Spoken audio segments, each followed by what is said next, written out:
Man looked around in horror to find himself in a strange world. Looking at the ancient clothes of the crowd and the endless ocean in front of him, Neeson had an instant sense of foreboding, so he immediately asked the woman beside him, where were they now? In response to Neeson's childish question, the woman was stunned too, but she told him, they were on a cruise ship, and the world's largest cruise ship, the Titanic, which is said to be unsinkable. After hearing what the woman said, Neeson was instantly frozen in place, because he knew he had traveled back in time, and that he had traveled 60 years ago, but that was not the most important thing. What was important was that Neeson had learned again. The time was now noon on the 14th of April, and that means that, according to history, the cruise ship would hit the iceberg at 11 o'clock tonight. So Neeson didn't dare delay. He immediately went to the captain. He told him about it, but the captain didn't believe Neeson's story, and he warned Neeson not to spread rumors, or he would be imprisoned. But Neeson didn't give up. He told the captain that he had crossed over, and told him that he was a scientist. It was a time machine that brought him here. But no matter how Neeson explained it, the captain didn't believe the story, and the captain ordered his men to take him into custody. But just when Neeson was desperate, Time Base found Neeson. Doc! I don't know if you're picking me up. If you're just getting sound, I'm on the Titanic. Locked in a forward cabin just above the waterline.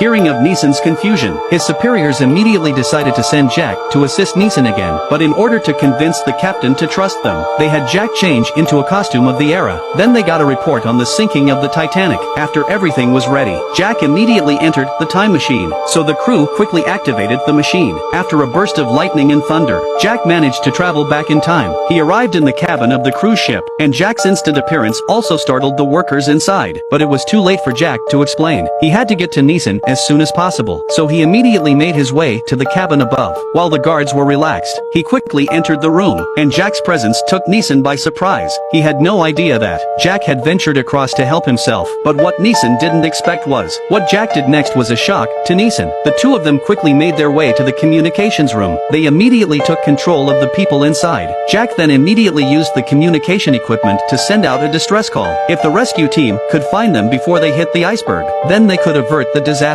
But the pair had thought too easy, for while Jack was searching for a signal, the captain found them with his men, and immediately took them under control. In the heat of the moment, Jack quickly took out the newspaper he had brought, and immediately gave it to the captain. But the captain didn't even look at it. He threw the paper out of the window, and it was the captain's stubbornness that led to the disaster.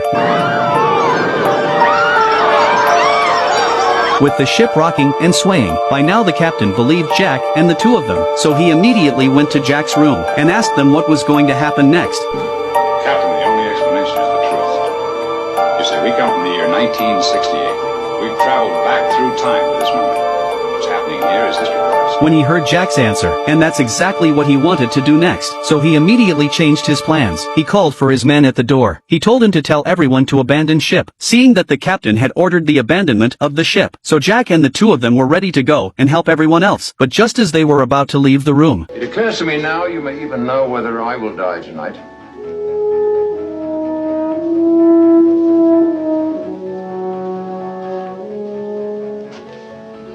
Yes, sir, I'm afraid you will.